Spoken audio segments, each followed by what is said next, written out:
Goosebumps. The Dead House. Chapter 2. Josh? Josh! First I called Josh. Then I called Petey. But there was no sign of either of them. I ran down to the bottom of the driveway and peered into the car. But they weren't there. Mom and Dad were still inside talking with Mr. Dawes. I looked along the street in both directions, but there was no sign of them. Josh! Hey, Josh! Finally, Mom and Dad came hurrying out the front door, looking alarmed. I guess they heard my shouts. I can find Josh or Petey, I yelled up to them from the street. Maybe they are around back, Dad shouted down to me. I headed up the driveway, kicking away dead leaves as I ran. It was a sunny down on the street. But as soon as I entered our yard, I was back in the shade and it was immediately cool again. Hey, Josh! Josh, where are you? Why did I feel so scared? It was perfectly natural for Josh to wander off. He did it all the time. I ran full speed along the side of the house. Tall trees leaned over the house on the side, blocking out nearly all of the sunlight. The backyard was bigger than I expected. A long rectangle that sloped gradually down to a wooden fence at the back. Just like the front, this yard was a mass of tall weeds poking up through a thick covering of brown leaves. A stone bird bath has toppled on its side. Beyond it, I could see the side of the garage, a dark brick building that matched the house. Hey, Josh! He wasn't back here. I stopped and searched the ground for footprints or a sign that he had run through the thick leaves. Well, out of breath, Dad came jogging up to me. No sign of him, I said, surprised at how worried I felt.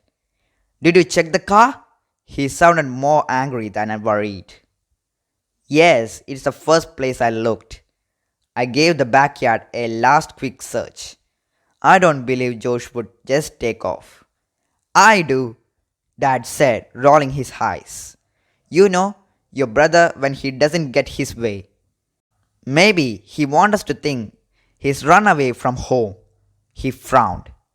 Where is he? Mom asked as we returned to the front of the house. Dad and I both shrugged. Maybe he made a friend and wandered off, Dad said. He raised a hand and scratched his curly brown hair. I could tell that he was starting to worry too.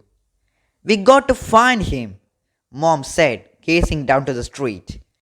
He doesn't know this neighborhood at all. He probably wandered off and got lost. Mr. Dawes locked the front door and stepped down off the porch, pocketing the keys. He couldn't have gotten far, he said, giving Mom a reassuring smile. Let's drive around the block. I'm sure we will find him. Mom shook her head and glanced nervously at Dad. I will kill him, she muttered. Dad patted her on the shoulder. Mr. Dawes opened the trunk of the small Honda, pulled off his dark blazer, and tossed it inside. Then he took out a wide-brimmed black cowboy hat and put it on his head. Hey, that's quite a hat, Dad said, climbing into the front passenger seat. Keeps the sun away, Mr. Dawes said, sliding behind the wheel and slamming the car door. Mom and I got in back. Glancing over at her, I saw that Mom was as worried as I was. We headed down the block in silence, all four of us staring out the car windows. The houses we passed all seemed old. Most of them were even bigger than our house. All of them seemed to be in better condition, nicely painted with neat, well-trimmed lawns. I didn't see any people in the houses or yards, and there was no one on the street. It certainly is a quiet neighborhood, I thought, and shady. The houses all seemed to be surrounded by tall leafy trees. The front yards we drove slowly past all seemed to be bathed in shade. The street was the only sunny place, a narrow golden ribbon that ran through the shadows on both sides. Maybe that's why it's called Dark Falls, I thought. Where is that son of mine? Dad asked, staring hard out the windshield. I will kill him. I really will, Mom muttered. It wasn't the first time she had said that about Josh. We had gone around the block twice. No sign of him. Mr. Doe suggested we drive around the next few blocks, and Dad quickly agreed. Hope I don't get lost. I'm new here too, Mr. Doe said, turning a corner. Hey, there's the school, he announced, pointing out the window at a tall red brick building.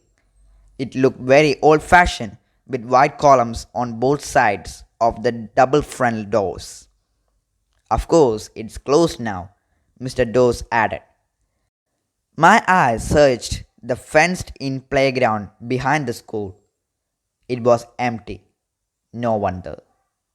Could Josh have walked this far? Mom asked, her voice tight and higher than usual.